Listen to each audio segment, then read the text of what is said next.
पाटील साहेब यांचं आगमन झालेलं आहे, तर आपण त्यांचे स्वागत करत आहोत.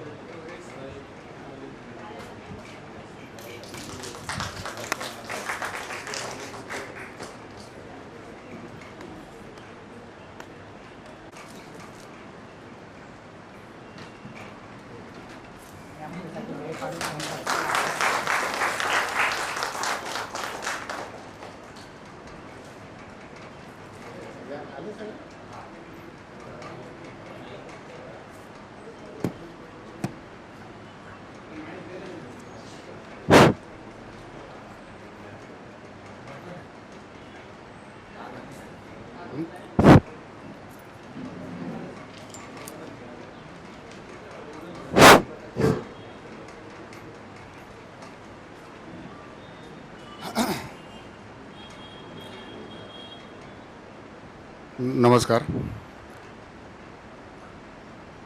खरं तर संख्या कमी आहे. आपली 80ची संख्या आहे, त्यात खूप संख्या कमी आहे. मी इथं जरी डेव्हलपर म्हणून आलेलो असलो तरी थोडा आपला म्हणजे या सोसायटीचा आणि आमचा थोडक्यात इतिहासाची उजळणी करतो. तुम्ही टेंडर काढलं होतं त्यावेळेस आजगावकर साहेब होते आणि ते टेंडर पण आम्ही भरलं होतं. आपली 1-2 वेळेस मीटिंग पण झाली होती आमच्या ऑफिसला. आणि त्याच दरम्यान म्हणजे त्या जस्ट अगोदर आम्हाला 105 आणि 99 ह्या 2 सोसायट्या मिळाल्या होत्या, त्यांनी दिल्या होत्या. 105 म्हणजे कन्नमवारमधला आमचा तो पहिलाच प्रोजेक्ट होता. आणि मग आमचे मीटिंग झाल्या, आजगावकर साहेब त्यावेळेस होते, त्यांनी बऱ्यापैकी शॉर्टलिस्ट केलं असं म्हणता येईल मला. आणि म्हणजे आमचं पण प्रपोजल बऱ्यापैकी पुढं आणलं होतं. देणार नाही देणार तो काही निर्णय झालेला नव्हता, पण बऱ्यापैकी डिस्कशन झालं होतं. आमचे प्रपोजल आजगावकर साहेबांनी त्या कमिटीलाही मान्य होतं.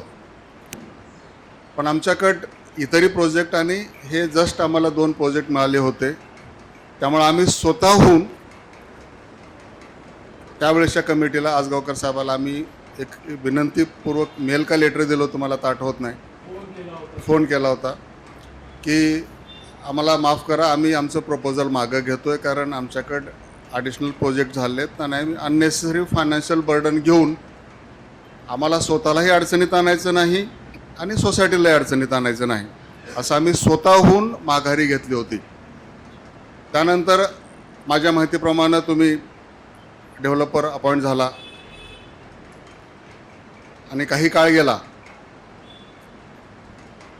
अधूनमधून काही सोसायटी मेंबरची, बोराडे साहेबाशी मी स्पष्टपणे बोलतोय, नावं घेतोय, त्यात मला काही लपवून ठेवायचं नाही. आणि त्यांचं म्हणणं असं होतं की ज्या डेव्हलपरला अपॉइंट झालेलं आहे त्या डेव्हलपर कोण आहेत मला माहिती नाही, त्यांची माझी ओळख नाही किंवा त्यांची कंपनीचंही मला नाव माहिती नाही. त्यामुळे असं नाही की आमच्या डोक्यात काहीतरी आहे कोणाबद्दल तरी, असं पण काही नाही. असं कळलं की त्या डेव्हलपरनी ज्या ज्या काही प्रॉपर स्टेप्स घ्यायला पाहिजे होत्या रिडेव्हलपमेंटसाठीच्या, आणि आमच्याकडे 105 आणि 99 असल्यामुळे त्या स्टेप्स काय आहेत, कारण तुमची एक स्टेप तर पुढे होती कारण तुमचा कन्व्हेन्स झालेला आहे, पण आमच्याकडे जी 105 आणि 99 होती त्याचा कन्व्हेन्स पण झालेला नव्हता. ड्यूज तर प्रत्येक सोसायटीचे पेंडिंग होतेच, म्हणजे बऱ्याच कारणांवर प्रत्येक सोसायटीचे पेंडिंग होते. आम्ही पण 99चे पण क्लिअर केले, 105चे पण क्लिअर केले. त्यामुळे काय त्या स्टेप्स आहेत त्या आम्हाला माहिती होत्या, कुठल्या स्टेप्स घ्यायला पाहिजे. म्हणजे फर्स्ट स्टेप असते की तुम्ही सोसायटीचा ड्यूज क्लिअर केल्याशिवाय आणि म्हाडाच्या इस्टेट डिपार्टमेंटकडनं नो ड्यूज सर्टिफिकेट घेतल्याशिवाय कुठलीही फाईल पुढे जाऊ शकत नाही कुठल्या गव्हर्नमेंट डिपार्टमेंटमध्ये. इव्हन एखाद्याला इलेक्शनला उभा राहायचं असेल तरी त्याला त्या नो ड्यूज सर्टिफिकेट जोडायला लागतं आजकाल, त्याशिवाय त्याचा फॉर्म ॲक्सेप्ट होत नाही. त्यामुळं ती तर पहिली पायरी होती कुठल्याही डेव्हलपरसाठी. जर सोसायटीचं ड्यूज आम्ही क्लिअर करू जर अशी कमिटमेंट केली असेल डेव्हलपरनी तर ते करणं हे पहिली स्टेप होती. पण माझ्या माहितीप्रमाणे डेव्हलपरनी ती स्टेप घेतली गेली नव्हती, जे काही ड्यूज असतील ते. आणि त्यानंतरची कुठलीही स्टेप झाली नाही. मला वाटतं काहीतरी जो काही पिरियड गेला त्यानंतर त्यावेळेस बोराडे साहेबांचे माझे ते आमच्या साईटवर आले होते. तर बोराडे साहेबांनी सांगितले की डेव्हलपरने काही केलेलं नाही. आणि महत्त्वाचं असं आहे कुठलंही, आता आम्ही रिडेव्हलपमेंटमध्ये सगळ्यात महत्त्वाचं का पाहतो, इव्हन नवी मुंबईमध्ये सुद्धा, की आम्ही म्हणजे सिडकोला असतं तिथं पण काही सिडको काहीतरी किचकट रूल वगैरे काढतं आणि रिडेव्हलपमेंटची आटकाठी करते. आम्ही त्यांना हे म्हणालो होतो की ज्यावेळेस सुरुवातीला सिडकोकडनं लोकांनी घरं घेतली होती त्यावेळेसची वय होती 35, 40, 30, 35 वयात असताना ती घरं घेतलेली होती. आज 40 वर्ष झाल्यानंतर त्या घर घेणाऱ्याचं वय झालेलं आहे 65, 70. लिफ्ट नाही त्यावेळेस, इथेही लिफ्ट नाही. तर 65, 70 वय झाल्यानंतर जर तुम्ही रिडेव्हलपमेंटला परमिशन देणार नसाल तर काय करायचं, त्यावेळेस घर घेतलेल्यानं. आता इथं म्हाडाची काय आडकाठी नाही आहे, पण विषय तोच आहे परत की आज इव्हन आजगावकर साहेब असतील, बाकी मेंबर्स असतील, त्यांची वये त्यानुसार वाढलेली आहेत. वयानुसार पायऱ्या चढणे वगैरे नॅचरली मी असेल तरी मला अडचण येणार आहे. आणि बिल्डिंगसुद्धा आपलं वय वाढलं नाही तर बिल्डिंगचं वय वाढलेलं आहे. थोडं बिल्डिंग थोड्या बहुत प्रमाणात स्ट्रक्चरली कुठंतरी अनसेफ झालेली असू शकते. स्ट्रक्चर ऑडिट केल्यानंतर ते लक्षात येईल. तर कुठल्याही मार्गाने रिडेव्हलपमेंट मार्गी लागणे हे आवश्यकच आहे. ते सगळ्याच मेंबरसाठी. ते कोण करतंय आणि कुठल्या कमिटीमार्फत होतं हे महत्त्वाचं नाही आहे. कुठला डेव्हलपर करतोय हेही महत्त्वाचं नाही आणि कुठल्या कमिटीमार्फत तो डेव्हलपर करणार आहे तेही महत्त्वाचं नाही. महत्त्वाचं असं आहे की बिल्डिंग अनसेफ होत आलेले आहेत कन्नमोरमध्ये सुद्धा आणि इतर ठिकाणी, आणि आपलीही वय वाढलेली आहेत. त्यामुळे ते रिडेव्हलपमेंट होणं आवश्यक आहे. ज्यावेळेस हे आल्यानंतर आम्हाला रिक्वेस्ट केली की एक सोसायटीच्या मेंबरला भेटायचं आहे. मला त्या मिटिंगला मी आलो होतो. आजगावकर साहेब आपण नव्हतात नॅचरली, बाकी लोक होते. त्या कमिटीमध्ये मी पहिलं हे म्हणालो होतो, ते कोणी डेव्हलपर आहे ज्यांना तुम्ही दिलेलं आहे, परत तुम्ही त्यांना भेटा, परत त्यांना रिक्वेस्ट करा, त्यांच्या काय अडचणी आहेत ज्या काय असतील. बघा, बिझनेसमॅनला अडचणी असू शकतात, आम्हाला असू शकतात, ते तुम्ही पहिल्यांदा त्यांना बोला आणि त्यांच्याच मार्फत होईल हे बघा. आम्हालाही प्रोजेक्ट भरपूर मिळतात, तुम्हालाही डेव्हलपर आमच्यापेक्षा जास्त मिळू शकतात. असं नाही की सोसायटीला डेव्हलपर मिळत नाही किंवा डेव्हलपरला प्रोजेक्ट मिळत नाही. महत्त्वाचं असं आहे की आडकाठी नाही झाली पाहिजे. तर तुम्ही त्या डेव्हलपरला भेटा, त्यांच्या काय अडचणीत पहा आणि ते करणार असेल तर त्यांच्याकडनंच होऊ द्या. असं मी पहिल्या मिटिंगमध्ये कोणी आपल्यापैकी असेल तर तुम्हाला ते आठवत असेल. आत्ताही माझं म्हणणं ते होतं, पण आता ते पुढं गेलेलं आहे.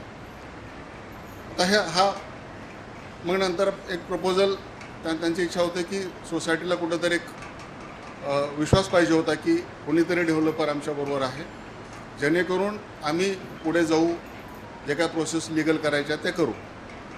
त्यामुळं फक्त मी त्यासाठी म्हणून एक प्रपोजल दिलेलं होतं आणि त्या प्रपोजल आजही आम्ही स्टिक आहोत. त्या मधल्या काळामध्ये बऱ्याच घडामोडी पण झाल्या. म्हणजे आपण म्हणतो ना, पुलाखालून पाणी बरंच वाहून गेलं. म्हाडानीमध्ये ऑफर लेटर अडवले, थांबवले. मग त्यांचा तो प्रोरेटाचा विषय होता, आमचं पण 99चं त्यामुळे मध्ये थांबलं होतं, आलं आम्हाला.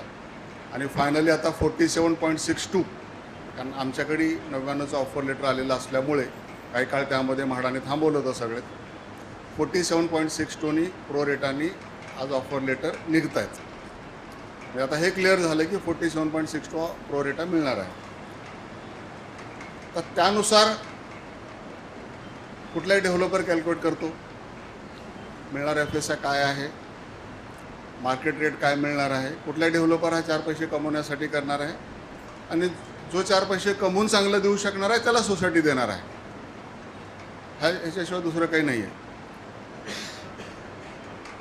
सगळा खर्च सोसायटी मेंबर्सला, एक्स्ट्रा एरिया असेल, भाडं असेल, कॉर्पस फंड असेल, बांधकामाचा खर्च असेल, अप्रुव्हलचा खर्च असेल, ऑफिशियल अनऑफिशियल खर्च असेल, सगळा खर्च हा सोसायटी मेंबर्सला दिलेल्या एरिया सोडून जो शिल्लक राहणार आहे त्याच्या विक्रीतूनच डेव्हलपरला भागवायचं आहे आणि त्याचं प्रॉफिट काढायचं आहे.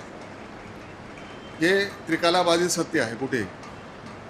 म्हणजे कोणी डेव्हलपर त्यातूनच घेणार आहे. मी आज याच्यासाठी आलो, आम्हाला तुमचा प्रोजेक्ट द्या याच्यासाठी मी आलेलो नाही. कोणाला डेव्हलपरला प्रोजेक्ट पाहिजेच असतो, त्यात काय वाद नाही. तुम्ही आमचे प्लस मायनस पाहिले पाहिजेत, इतरही डेव्हलपरचे प्लस मायनस पाहिले पाहिजेत आणि जे योग्य आहे सगळ्यासाठी तो निर्णय घेतला पाहिजे. मी इथं ह्याच्यासाठी आलो की रिडेव्हलपमेंट सगळीकडे चालू आहे आणि आपण म्हणतो ना, तो घाण्याच्या बैलासारखी एक सिस्टीम आहे की बांधलं की तो फिरत राहतो, त्याला काय बघायचं नाही. आपण एकच पाहतोय फक्त प्रत्येक ठिकाणी की हा डेव्हलपर मला 565 म्हणतोय, हा डेव्हलपर मला 575 देणार आहे, हा डेव्हलपर मला 580 देणार आहे, हा डेव्हलपर मला 595 एरिया देणार आहे. याच्या बाहेर आपण जात नाही.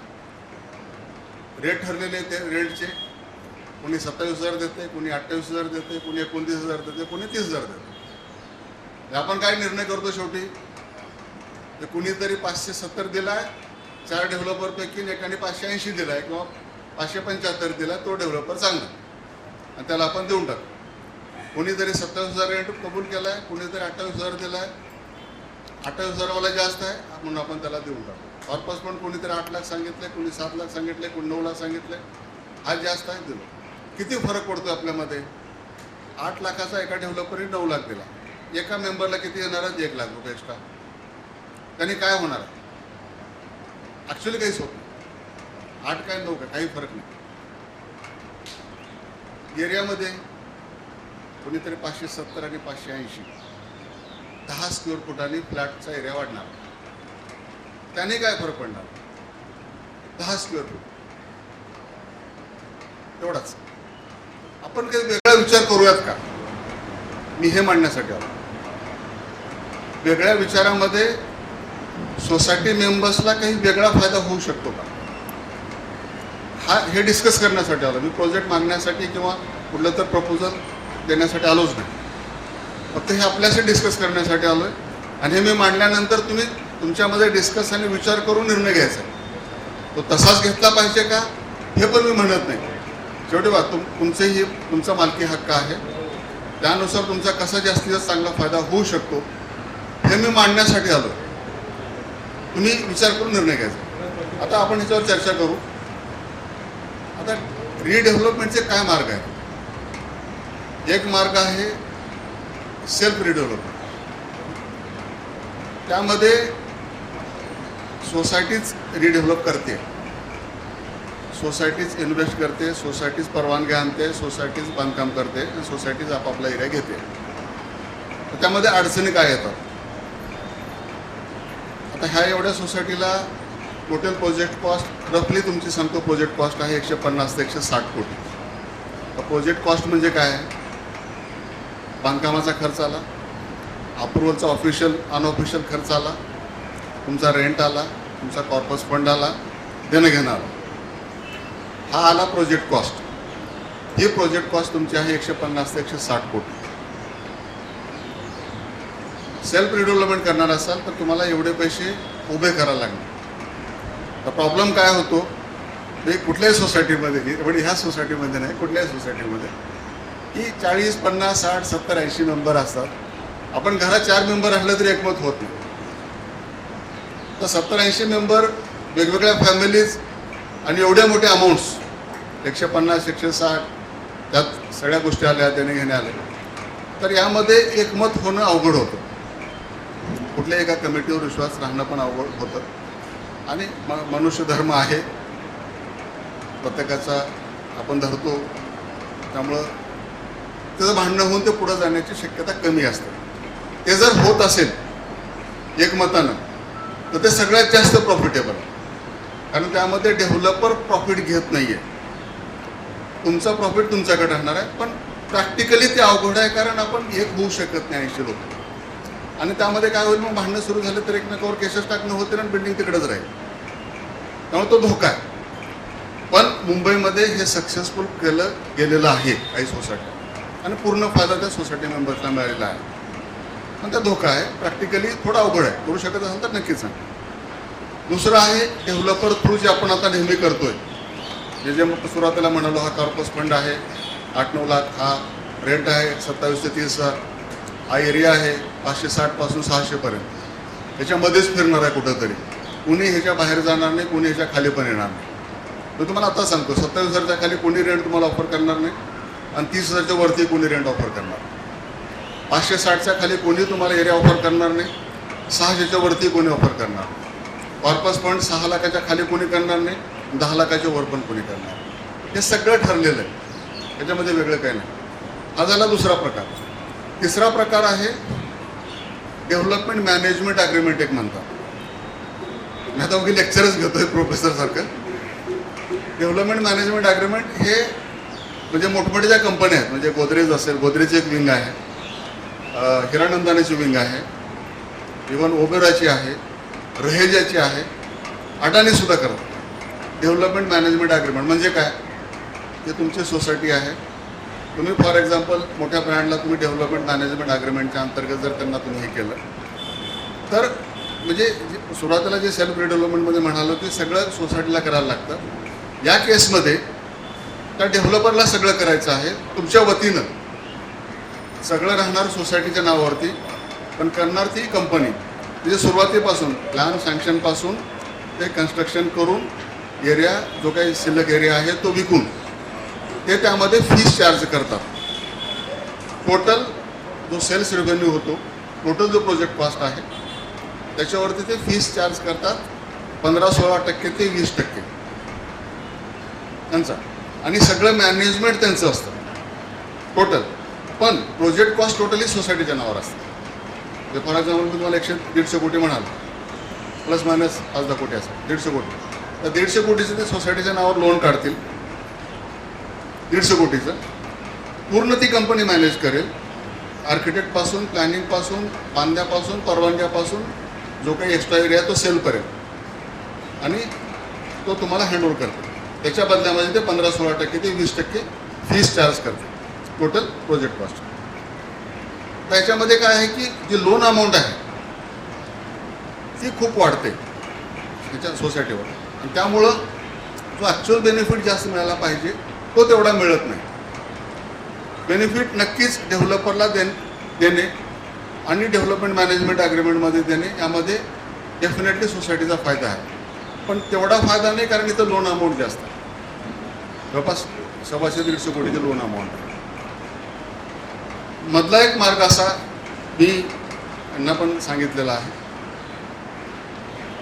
की लोन अमाऊंट कमी करून, म्हणजे समजा फॉर एक्झाम्पल मी धरतो, आता मी ते डेव्हलपर, मी म्हणत नाही तुम्ही आम्हाला अपॉइंट केलं, मी एक तसं बोलण्यासाठी एक्झाम्पलसाठी, मी इथं डेव्हलपर आहे या वेगळ्या मॉडेलने.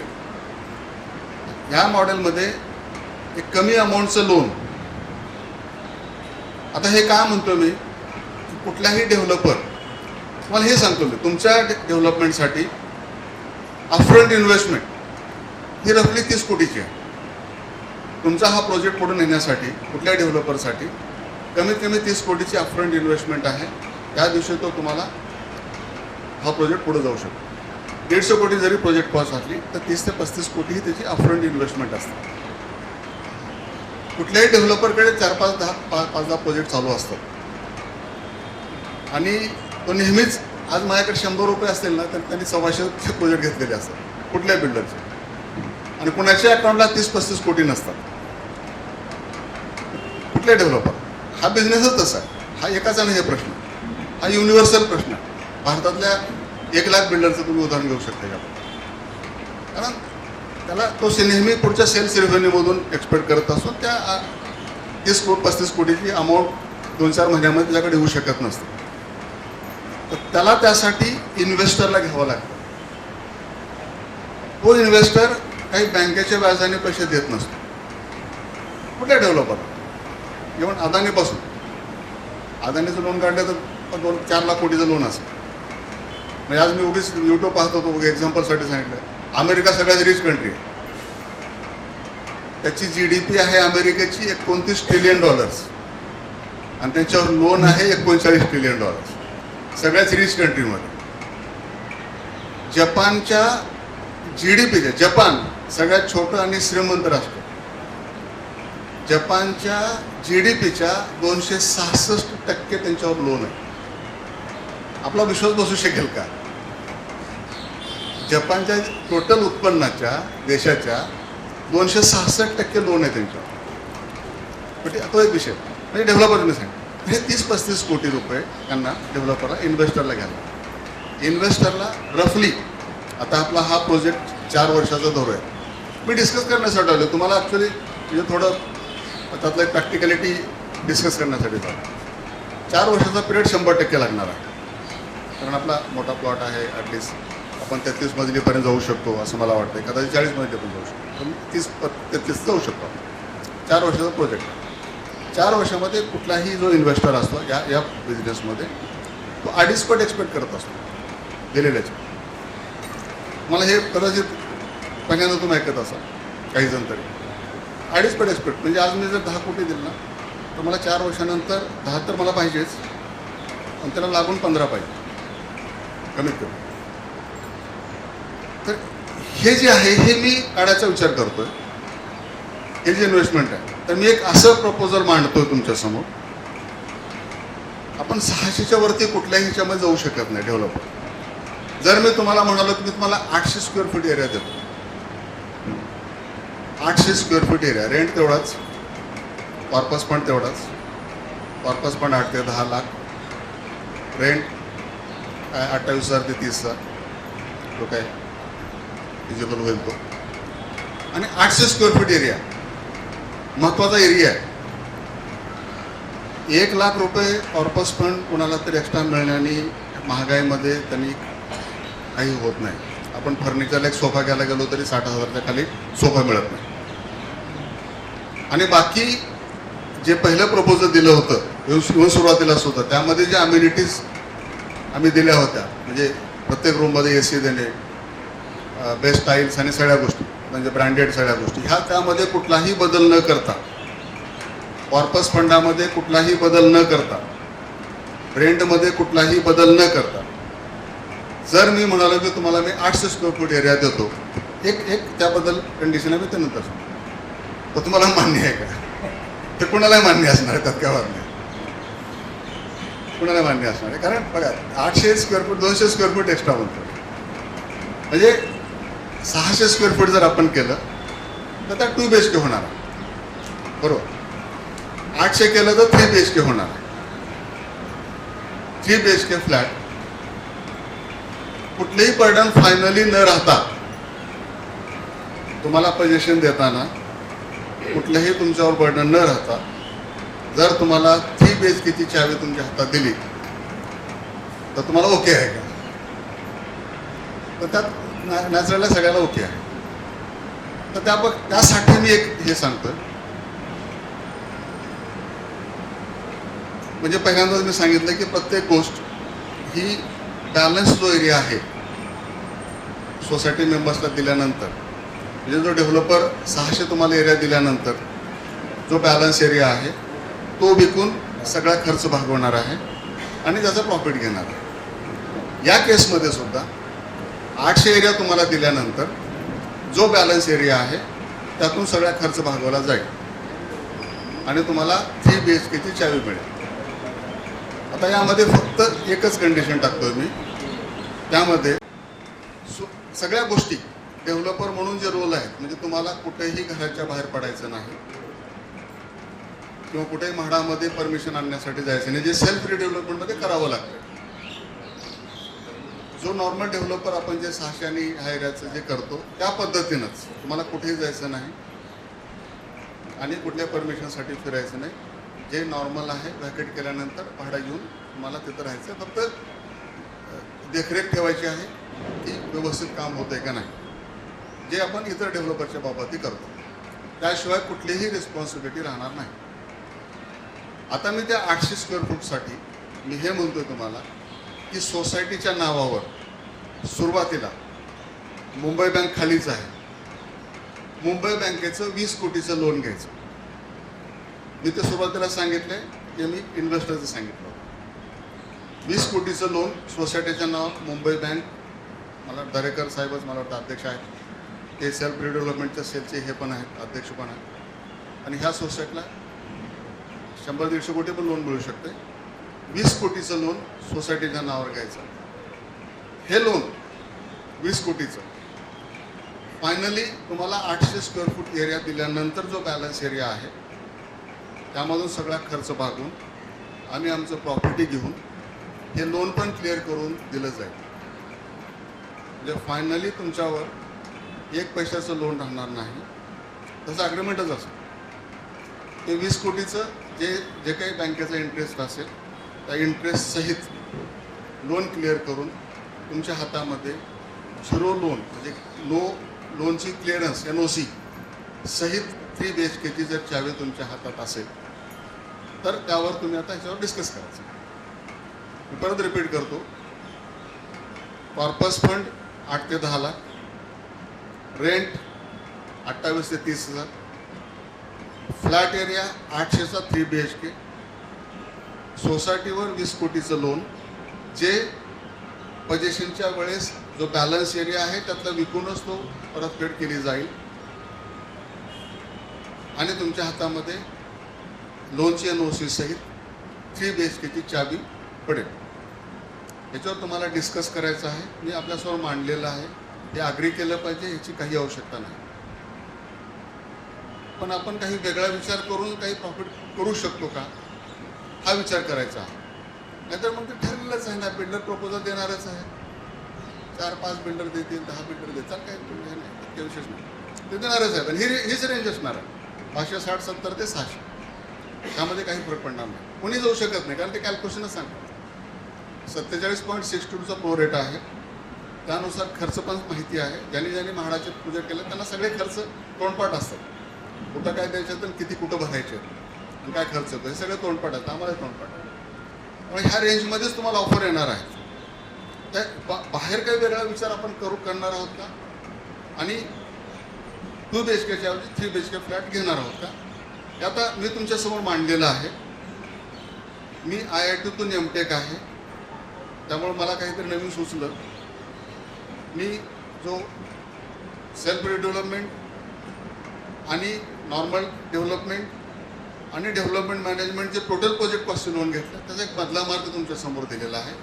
ज्यावर 0 लोन असेल आणि तुम्हाला तो फायदा मिळेल. हा फायदा काय मिळतो तेही सांगतो. मी जे इन्व्हेस्टरचं म्हणालो त्यांना परत तो जो द्यायचे अमाऊंट आहे त्याच्या बदल्याचा एरिया मी तुमच्याकडे डिस्ट्रीब्यूट करतो. म्हणजे जो इन्व्हेस्टरला इंटरेस्ट देणार आहे कोणी डेव्हलपर मीच म्हणून नाही कोणी जो देणार आहे त्याला न देता त्याच्या बदल्यामधचा वाढीव एरिया त्याच्या प्रोपोर्शनेटली तो तुम्हाला ट्रान्सफर करतो. जो 200 स्क्वेअर फूट रफली माझ्या कॅल्क्युलेशन प्रमाणे बसतो. आता तुमच्या समोर आहे. मी फक्त एवढंच मांडण्यासाठी आज मी हे ठेवलं होतं. तुम्हाला आपसात डिस्कस करायचं आहे आणि कृपा करून मी परत विनंती करतो. मला अधिकार बिलकुल नाही आहे पण भांडणं करून काही प्रश्न सुटणार नाहीत. इगो ठेवून काही प्रश्न सुटणार नाहीत. आणि कोणीतरी आज चेअरमन आहे उद्या नाही पूर्वी परवा होता पण त्यानंतर कोणीतरी राहणार आहे त्यांनी कुणाचं भलं होणार नाही. भांडण न करता आपण एक मतानं सगळे जाऊ तर त्या सगळ्याचा फायदा आहे. त्यामुळं मला कुठलाही अधिकार नाही हे म्हणायचा पण तरी मी आपल्याला हात जोडून विनंती करतो की तुम्ही कुणाला अपॉइंट करा पण एक मतानं करा. एवढंच म्हणायचं होतं. थँक्यू.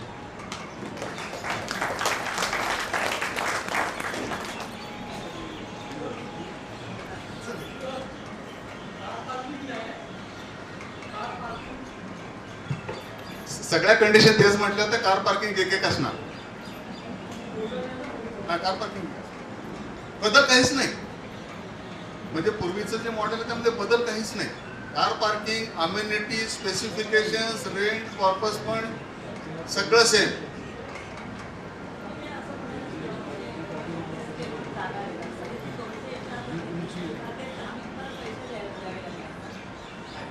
तुमच्या खिशाला हात लावायचा नाही.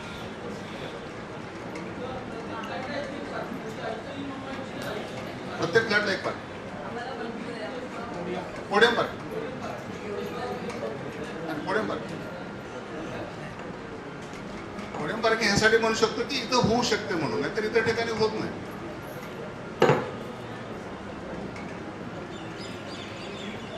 मी ते तुम्हाला डिस्कशनसाठी ठेवलंय, आपण डिस्कस करा, काही तज्ज्ञांचे मतं घ्या आणि मग आपण परत भेटू. मी निघतो, कारण मी थांबलो तर डिस्कस होणार नाही. या पोझिशनमध्ये आम्ही ऑलरेडी बिल्डर Yes. तुम्हाला माहिती आहे. आता त्याने जे काही प्रोसेस केलेली आहे ते आम्हाला सगळ्यांना माहिती आहे. ती सगळी आम्हाला माहिती आहे. आता प्रश्न असा आला की आमचे मेजॉरिटी ऑफ द मेंबर्स त्या बिल्डर नको असं एक सूर आहे. ऑफ द रेकॉर्ड बोलतोय सर, ही मीटिंग फॉर्मल नाही आहे, इनफॉर्मल आहे.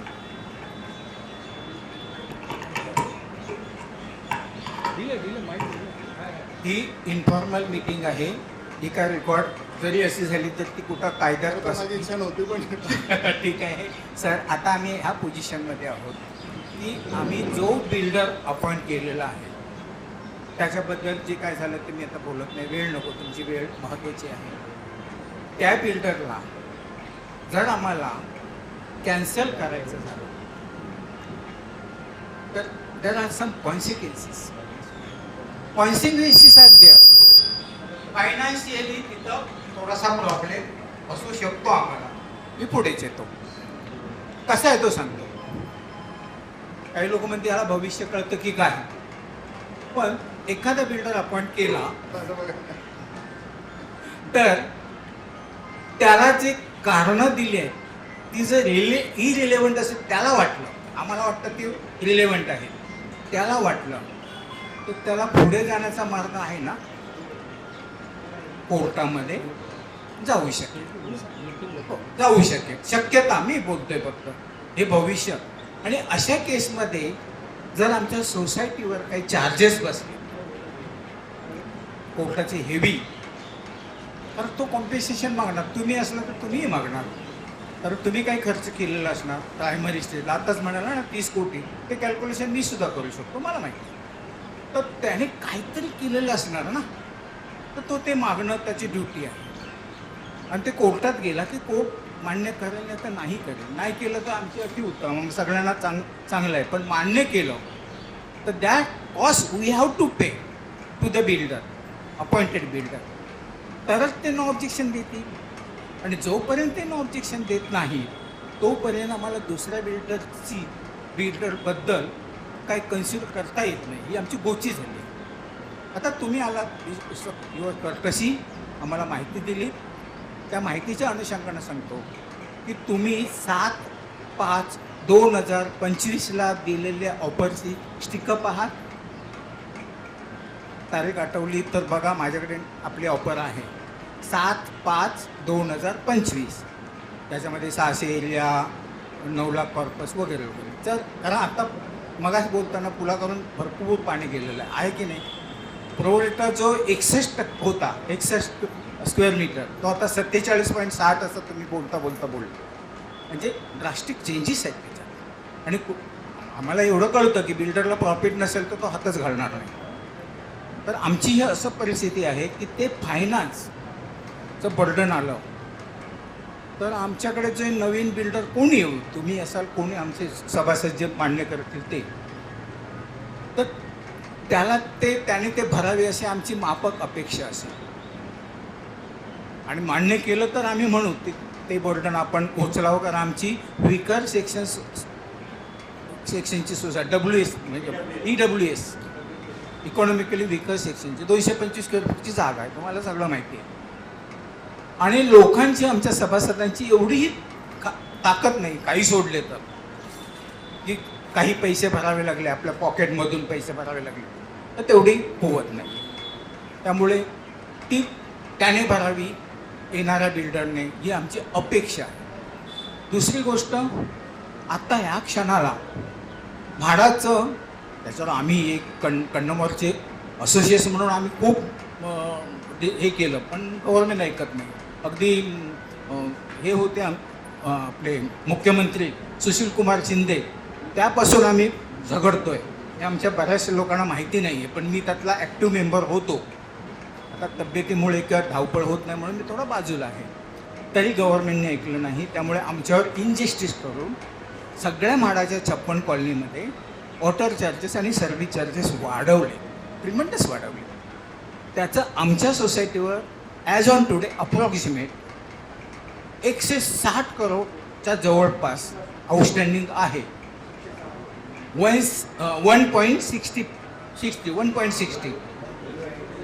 108 नाही हां अप्रॉक्सिमेट कमी जास्त म्हणजे करोडाच्या वरती आहे. आज ते भरायला सुद्धा आमच्याकडे आमची ताकद नाही. म्हणजे येणारा बिल्डर ती त्याने भरावी असे आमची माफक म्हणजे अपेक्षा, माफक म्हणताच येणार नाही, तो फायनान्सचा भाग आहे तिथं कुठं माफकपणा नसतो. त्यानंतर ह्या 2 गोष्टी झाल्या आणि अशा ह्या सगळ्या गोष्टी म्हणजे लोन आमचं फिटवणार असा आणि म्हणजे तुम्ही नाही मी असं म्हणत, तर तुम्ही पहिलंच म्हणाला मी काय तुमच्याकडे नाव मागायला आलो नाही, पण जो कोणी येतील त्याच्यामध्ये तुम्ही सुद्धा असाल असं आपण गृहीत धरूया.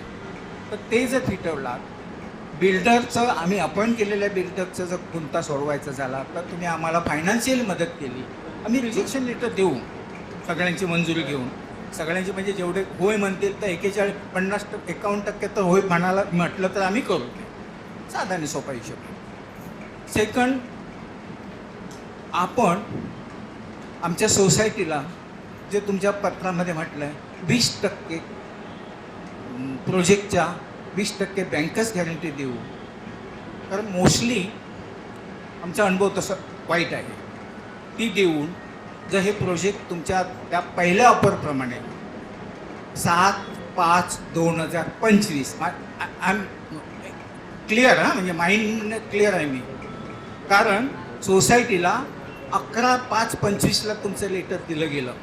त्याच्या अगोदर अनऑफिशियली एक मीटिंग झाली माझे घरमध्ये, त्याचाही रेकॉर्ड आहे आमच्याकडे. तर आमची माझं अशी विनंती म्हणजे तर तुम्ही त्याला स्टिकअप असाल तर ना म्हणायला कोणाचा प्रश्न येणार नाही.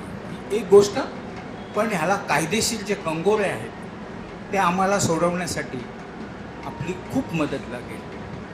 आता इथपर्यंत तुमचा व्हॅल्युएबल वेळ आहे.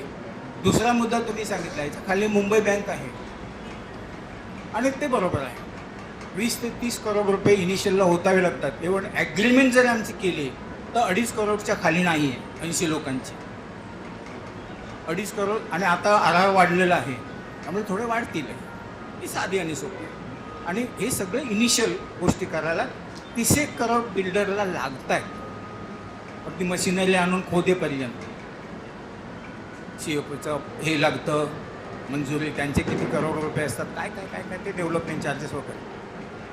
आता ते उचलायला तुम्ही जर आम्हाला बोललात की ते मी तुमच्या सोसायटीच्या नावे उचलतो, त्याचा अर्थ काय होईल? आमची सोसायटी आम्ही मॉर्गेज करावी लागेल. राईट?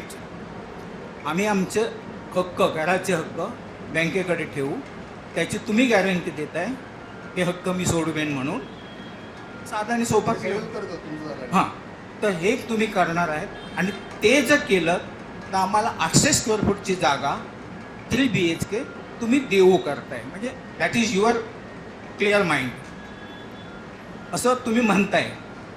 आता ह्याच्यावर आम्ही आमची मॉर्गेज करायची का बँकेकडे की 600पर्यंतच आम्ही हॅपी आहोत याचा आम्ही विचार करू वैयक्तिक आमच्याकडून बसून. तर ह्या 2-3 गोष्टी आपण लिखित स्वरूपात जर क्लिअर केल्या तर नेक्स्ट मीटिंगमध्ये आम्ही आमचे बसू, एकमेकांशी संवाद साधू, 80 लोकांशी संवाद साधू.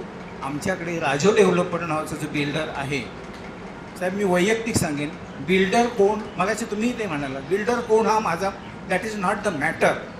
आमचं काम ठरलेल्या टायमामध्ये नीट आणि चांगलं क्वालिटी वर्क व्हावं आणि आम्हाला पजेशन ठरलेल्या मुद्दीत द्यावं ही आमची माफक अपेक्षा असेल 80 लोकांची आणि ती तुम्ही पूर्ण करायला बांधील असणार.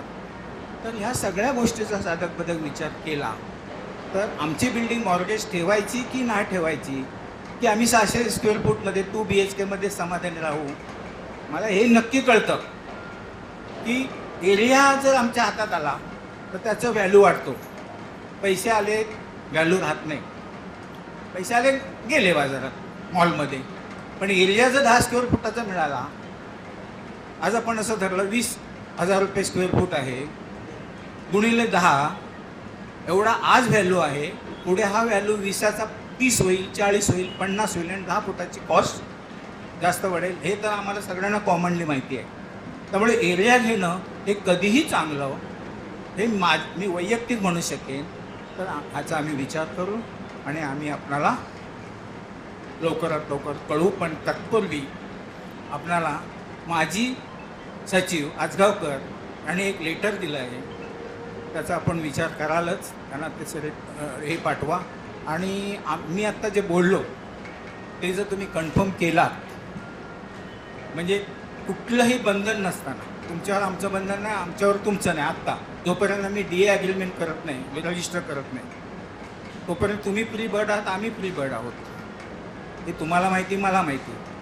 तोपर्यंत तुम्ही हे सगळं आम्हाला लिखित दिलात, त्याचा आम्ही आमच्या सोसायटीसाठी उपयोग करू, अन्य कुठं करण्याचा प्रश्न येणार नाही. आणि केलं तर त्याचा काय मिसयूज होईल? काहीच नाही. आणि करणारही नाही. That is our gentleman promise. Thank you sir. Thank you. एक प्रश्नाचं आता ते खूप हायली एज्युकेटेड आणि हा ना कदम साहेब हायली एज्युकेटेड आहे, त्यांच्या प्रश्नाचं उत्तर त्याला मी कितपत एलिजिबल आहे मला माहिती नाही, पण मी प्रयत्न करतो. पहिला विषय तुम्ही म्हणालात की डेव्हलपरला काढण्यासाठी काही गोष्टी होऊ शकतात आणि तो काहीतरी क्लेम करेल. मी पहिल्याच मीटिंगमध्ये मी म्हणालो होतो की तुम्ही त्यावेळेस तुम्ही 7-5ची डेट सांगितली, त्याच दरम्यान काहीतरी मला वाटतं आपण भेटला असेल. आणि त्यावेळेस मी पहिल्यांदा सांगितलं होतं की कृपा करून तुम्ही त्या डेव्हलपरला परत भेटा, म्हणजे पत्रव्यवहार करायला म्हटलं नव्हतं, भेटा. काही अडचणी असतील, 1-2 महिन्यात कुठं प्रश्न त्यांचे सुटणार असतील तर तेवढा तुम्ही वाट पहा आणि त्यांच्या थ्रूच करा, असं त्यावेळेस मी म्हणालो होतो. आता तुम्ही म्हटल्याप्रमाणे पुलाखालून तिकडे पाणी बरंच गेलं आणि इतर ठिकाणी पण बरंच पुलाखालून पाणी गेलं. आता कोर्टाचे निर्णय असे आहेत, हायकोर्टाचे,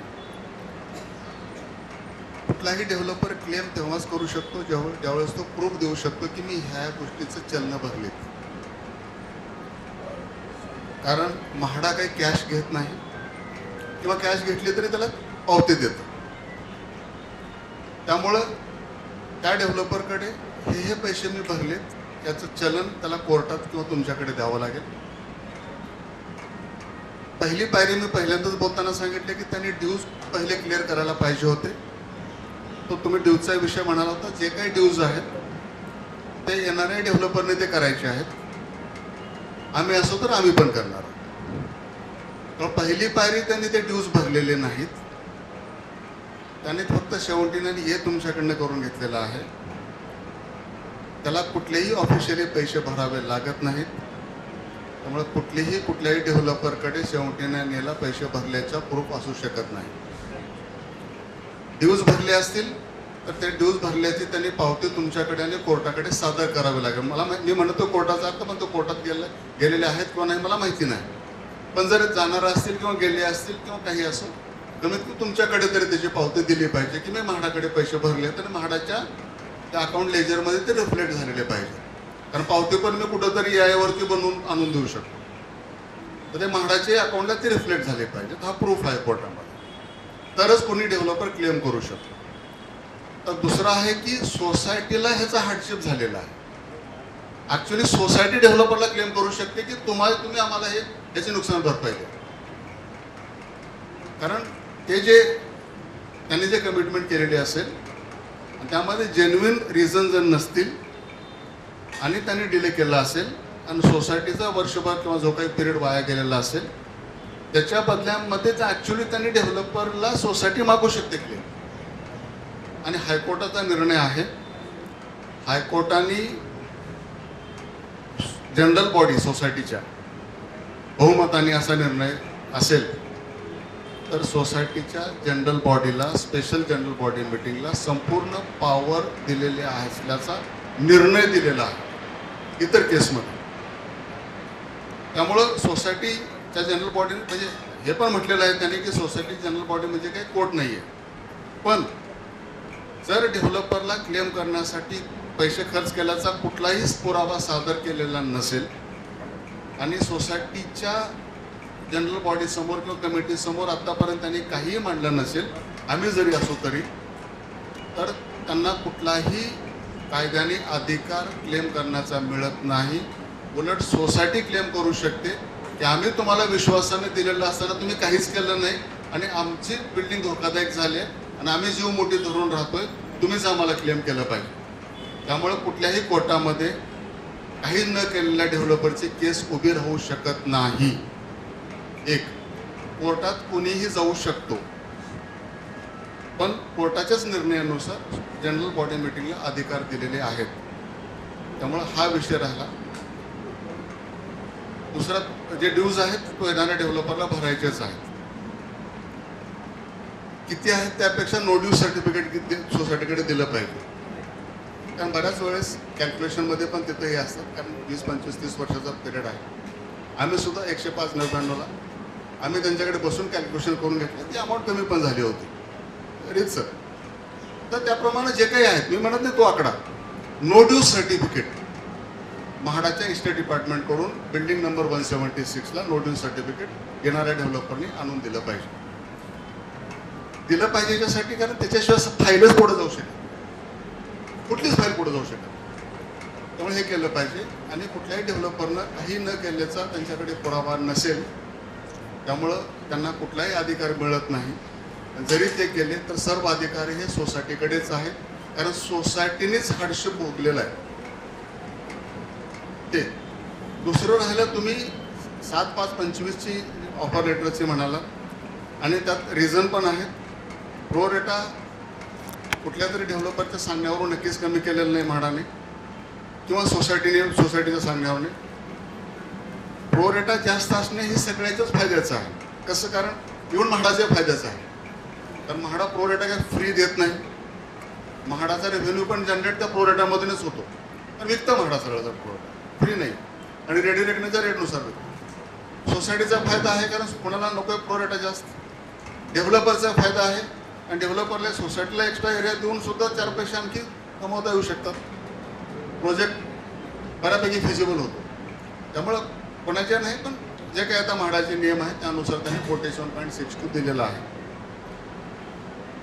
मी तुम्हाला एक छोटंसं उदाहरण देतो. मी चारकोप ॲक्च्युली त्यांनी क्लस्टरमध्ये दिलेलं आहे. आत्ता क्लस्टरमध्ये अनाऊन्स केलं आहे, पण चारकोपमध्ये आम्ही 3 सोसायट्या होत्या लागून.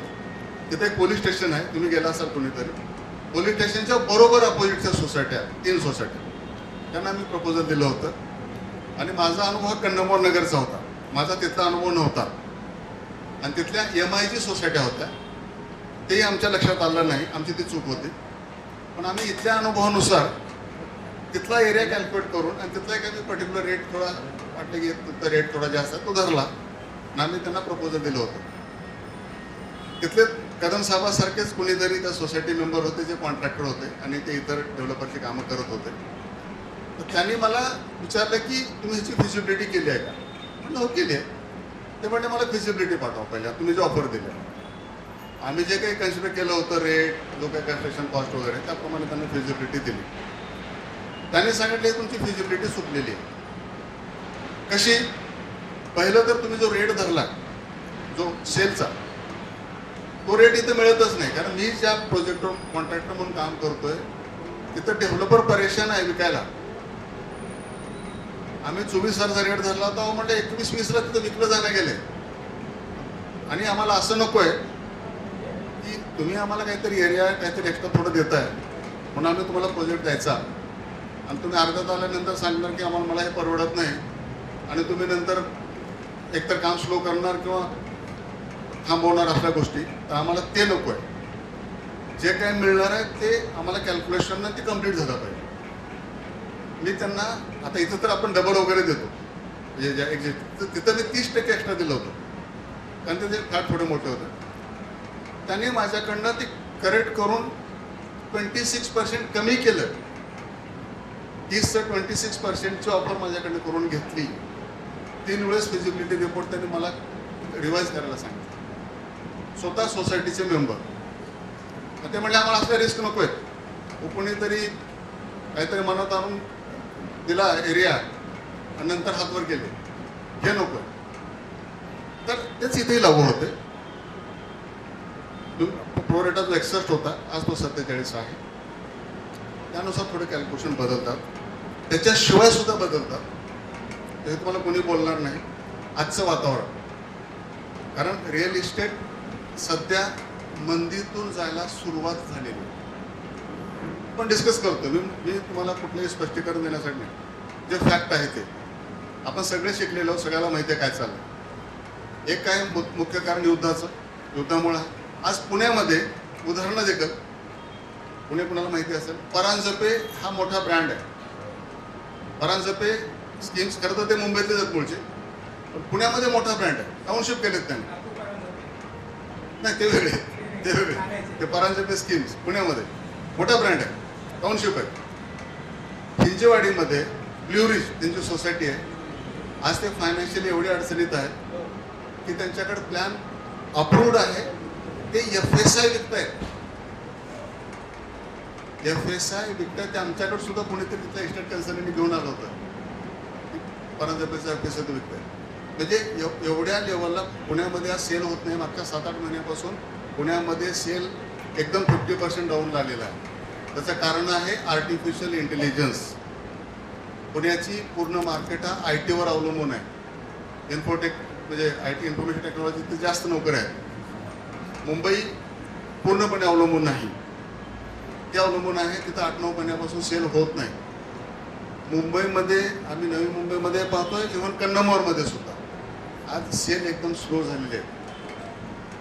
डेव्हलपर 15,000वर आलेत. आम्ही क्लीन लेवलला आलोय, अजून आम्ही बुकिंग घेतलेलं नाही. त्याचं कारण असं आहे की आपण क्लीनपर्यंत आमच्याकडे पैसे आहेत, तर आपण जेवढं थांबू तेवढे 4 पैसे एक्स्ट्रा मिळतील. नॅचरली वाढल्यानंतर थोडं अप्रिशिएशन होत असेल, पण ॲक्च्युली ते उलटं होते. आता युद्ध, आर्टिफिशियल इंटेलिजन्सचे काय कारण आहेत, त्याच्यामुळं रेट पडत आहेत. रेट पडणं जाऊ द्या, सेलच होत नाही.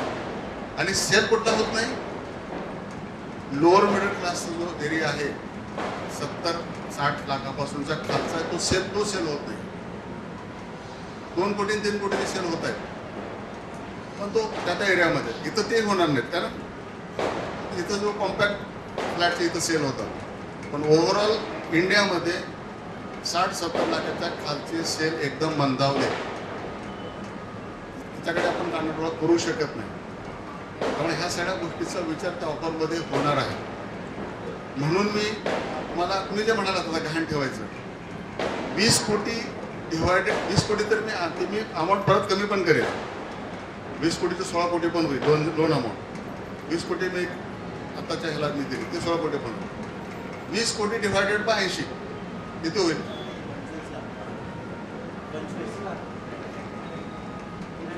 25 लाख. 25 लाख. आपण घरकर्ज घेतो आज, म्हणजे कम्प्लिशन स्टेजला आलेले फ्लॅट आज माझ्याकडे एका 92 लाखापर्यंत पण आहे. ऑल इन्क्लुझिव्ह 92 लाखापर्यंत पण माझ्याकडे कॉस्ट शीट आहे. आम्ही पण थोडा सर्वे करत असतो, कस्टमर म्हणून कुठेतरी जातो बिल्डरकडे आणि काय रेट चालू आहे ते काढत असतो. त्यामुळे आम्ही एका बिल्डरकडे नाव घेत नाही. 92 लाखाची कॉस्ट शीट आहे, त्यांची कम्प्लिशन स्टेज आहे, काही फ्लॅट फक्त शिल्लक आहे. तर तिथं जो 92 लाखाचं घर घेणार आहे तो 50-60 लाखाचं कर्ज घेणार आहे. 25% 30% भरले स्वतः, तिथं 50-60 लाख कर्ज घेणार आहे. आणि ते कर्ज तो 20 वर्ष फेडणार आहे किंवा 15 वर्ष फेडणार आहे. आपण इथं काय म्हणतोय, इंडिव्हिज्युअल नावावरचे कर्ज नाही आहे. सोसायटी गव्हर्नमेंटची पॉलिसी आहे की सोसायटीसाठी रिडेव्हलपमेंटसाठी फायनान्स कमी रेट ऑफ इंटरेस्टने देतात. आता एक्झॅक्ट रेट ऑफ इंटरेस्ट काय मला माहिती नाही, आम्ही कुठं तसं घेतलेलं नाही. मी हे पहिल्यांदा मांडतोय. आणि मी नवी मुंबईमध्ये वाशीला अशाच प्रकारचं प्रपोजल दिले. 2.5 एकरचा प्लॉट आहे वाशीला, 192 मेंबर आहेत. त्यांना मी 125 कोटी लागतील कर्ज इनिशियल, कारण तो 1400 कोटीचा प्रोजेक्ट होता. तर या प्रपोशनने मी तुमच्यासमोर मांडतो, तुम्ही निर्णय तुम्हाला घ्यायचा आहे. मी घ्या म्हणत नाही. 20 कोटी किंवा खरं तर ते 15-16 कोटीपर्यंत मला आणता येईल नंतर, पण मी आता 20 कोटी तुमच्यासमोर देतो. 25 लाखाचं लोन 4 वर्षांनी ते क्लिअर झालं असेल. ते क्लिअर झाले असेल ते रिटर्नमध्ये अंडरटेकिंगमध्ये मी ते देईन. मी माझ्यापुरतं बोलतोय, इतर डेव्हलपरचं ते दिलं जाईल आणि ते क्लिअर जाईल. आणि तुमच्या हातात 3 BHK चावी असेल.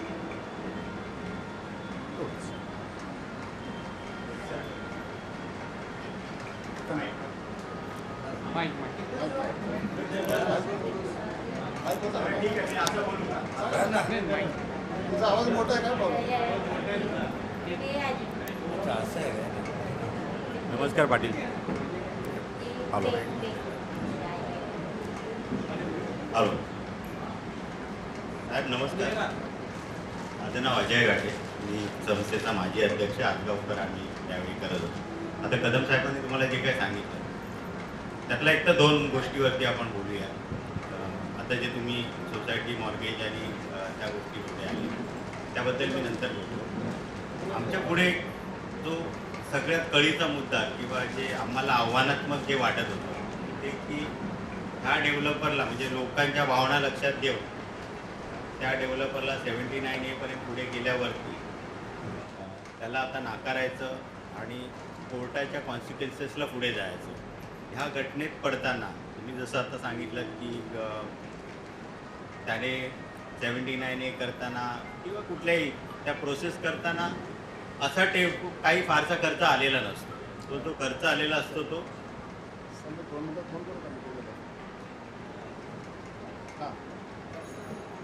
तो अंडर टेबल किंवा इनडायरेक्ट अनविजिबल खर्च त्याचा जो असतो आणि तो तुम्हालाही माहिती आहे तो येतोच असा.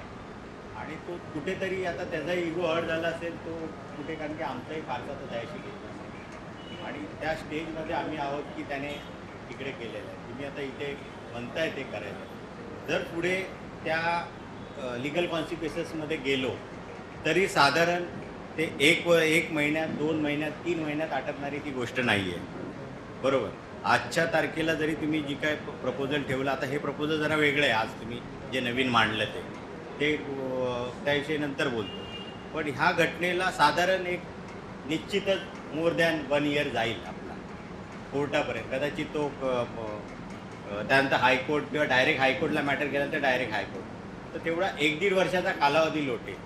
आणि मग अशा परिस्थितीत त्यावेळी पुलाखाली तेव्हाही पाणी वाहून गेलं असेल. तर त्यावेळी नंतर मग काय, त्यावेळी पण तुम्ही स्टिक असाल, त्यावेळी काय घटना घडतील आपल्याला 1.5 वर्षानंतर 1 वर्षानं काही माहिती नाही. दुसरी अशी गोष्ट, हे झालं लिगल कॉन्सिक्वेन्सच्या बाबतीत. दुसरी अशी गोष्ट आहे की तुम्ही जरी आता म्हणताय की आपण सोसायटीचं मॉर्गेज ठेवून की आपण पुढे जाऊ शकतो, पण हे एक प्रकारे आपण सेल्फ रिडेव्हलपमेंटच्याच मार्गातून जातो आहे का? म्हणजे सोसायटीलाच पुढे दाखवायचं, you can play as an contractor आणि सेल्फ रिडेव्हलपमेंटच आपण करून, कारण की त्या सेल्फ रिडेव्हलपमेंटमध्येच हे सगळे बेनिफिट आपल्याला मिळणार आहे. तुम्हाला कमी व्याजदर, तुम्हाला जास्तीचा एरिया, जास्तीचा FSI आणि इवन प्रो रेटामध्ये पण सेल्फ रिडेव्हलपमेंटमध्ये जास्त मिळतं. तर असा काही थोडासा विचार आहे का की मॉर्गेजचा जो प्रकार करायचा तो की you plain as a contractor but we are is an a self redevelopment mode, पण तुम्ही त्यातून मागून त्या पद्धतीने स्वतःला ट्रीट करणार असं. हे 2 प्रश्न आहेत. समजलं तर काही अडचण असेल तर आता तुम्ही इंग्लिशमध्ये बोलल्यानंतर समजतं ना मला. गाडगे साहेब, आता मी इंग्लिशमध्ये सांगितलं, समजलं तेवढं. नाही, तुम्ही इंग्लिशमध्ये सांगितलं, समजलं.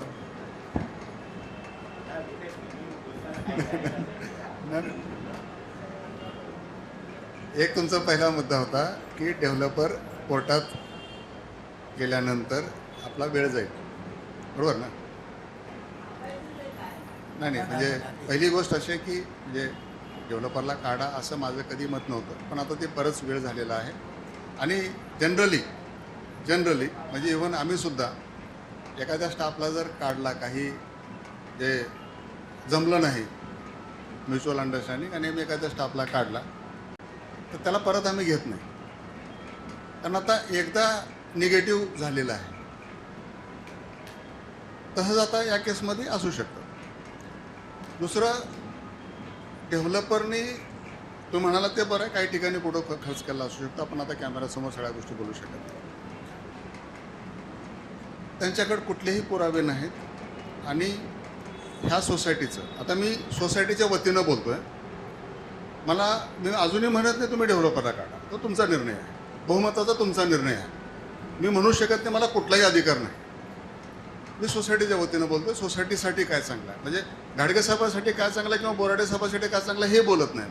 मी बोलतो एटी मेंबरसाठी काय चांगलं आहे. एटी मेंबरच्या पाठीमागं सरकार आणि कोर्ट आहे. स्ट्रक्चरल ऑडिट केल्यानंतर 100% बिल्डिंग ही एवढ्या वर्षानंतर ती धोकादायक निघणार आहे. त्याला सी कॅटेगरी म्हणतात.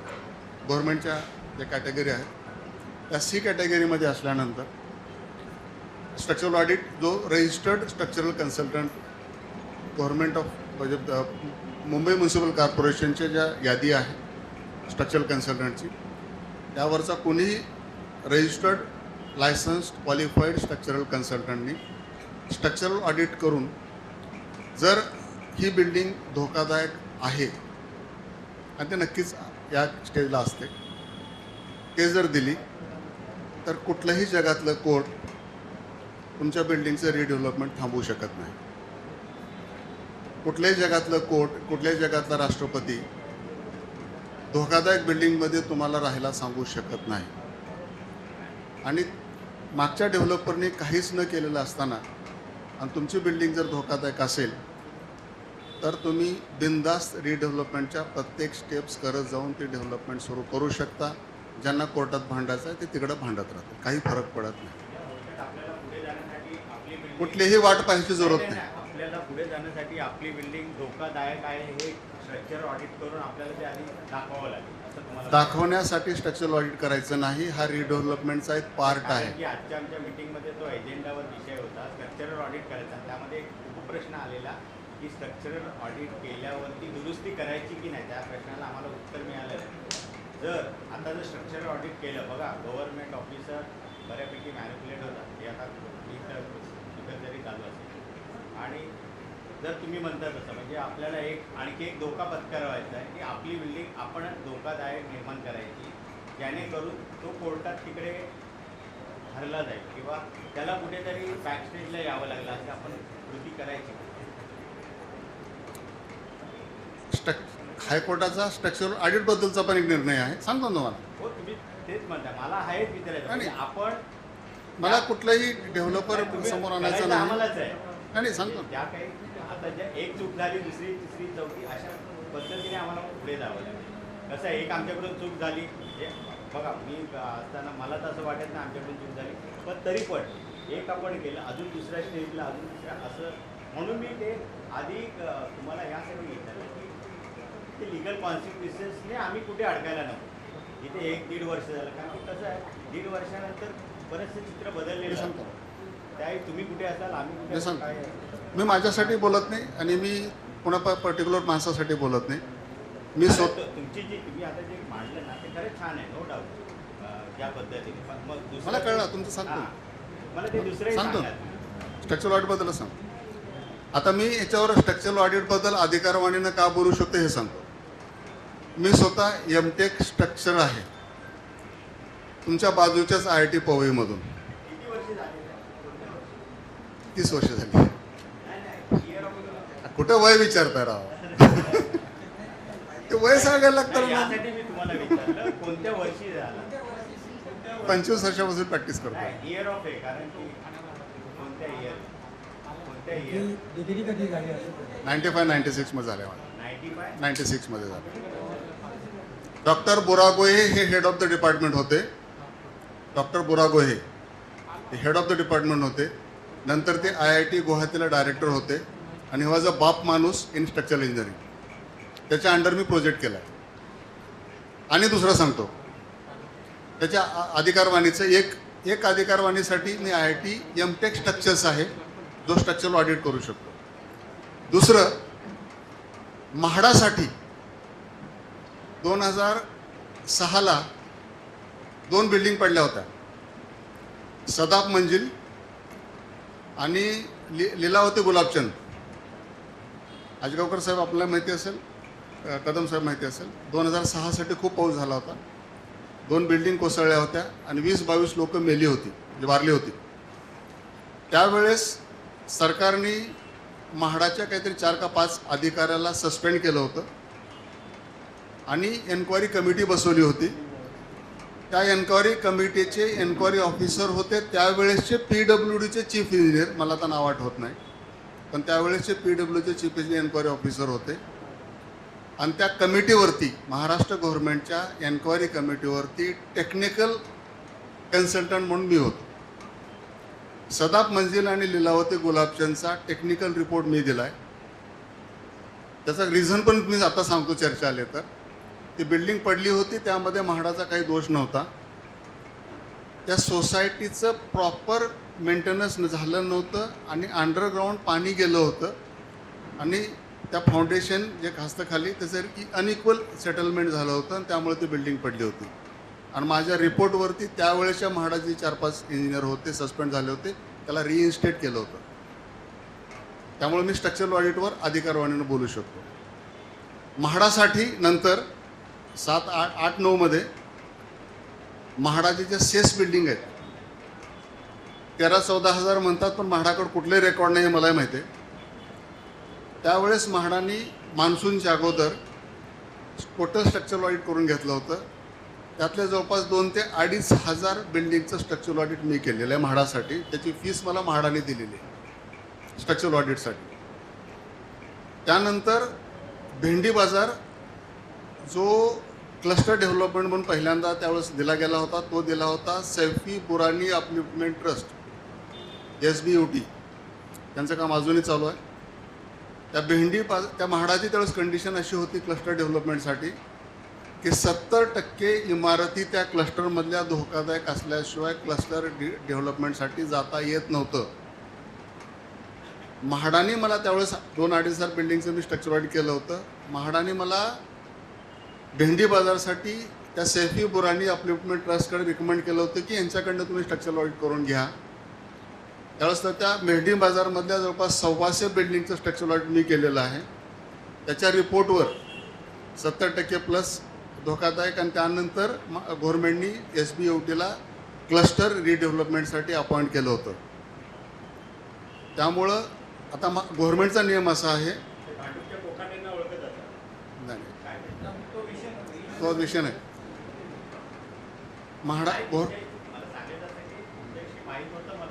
गव्हर्नमेंटचा नियम असा आहे कुणीतरी सोसायटीचा चेअरमन कुणीतरी सोसायटीचा सेक्रेटरी ठरवतोय म्हणून स्ट्रक्चरल ऑडिट करायचं नाही आहे, किंवा तुम्हाला रिडेव्हलपमेंटला जायचं किंवा जायचं नाही म्हणून स्ट्रक्चरल ऑडिट करायचं नाही आहे.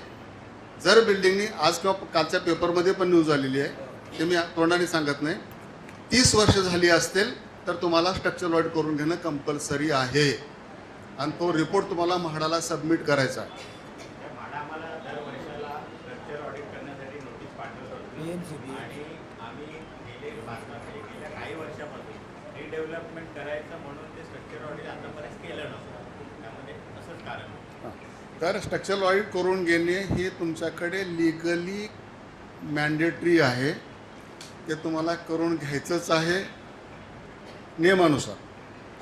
त्या नियमानुसारच तुम्हाला स्ट्रक्चरल ऑडिट करायचं आहे आणि त्या स्ट्रक्चरल ऑडिटचा उपयोग जर तुम्हाला रिडेव्हलपमेंटसाठी होत असेल तर तुम्ही त्यासाठी करत नाही, त्या नियमानुसार करताय. आता तुम्ही काही प्रश्न विचारला तर सॉरी मी उत्तर देऊ शकत नाही.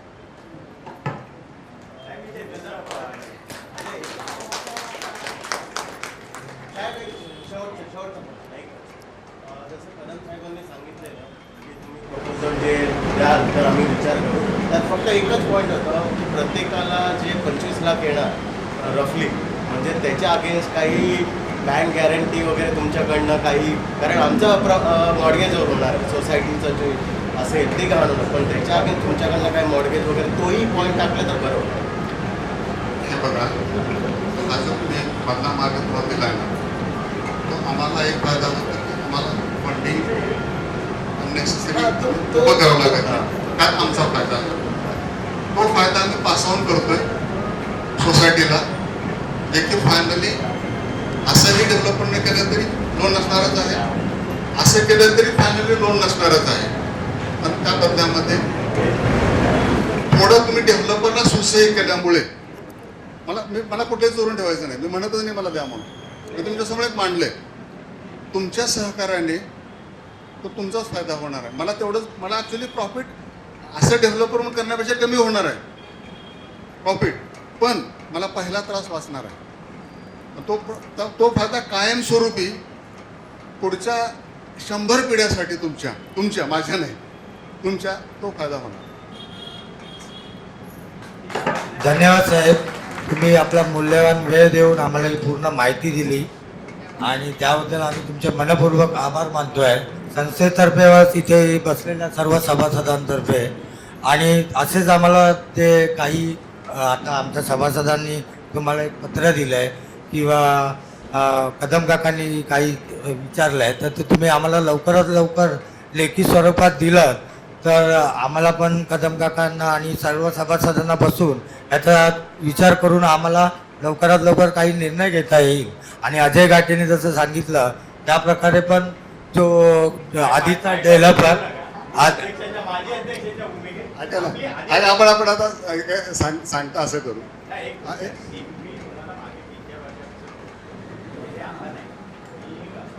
माहिती होतं मी तुम्हाला अनेकदा बघितलं. ऐका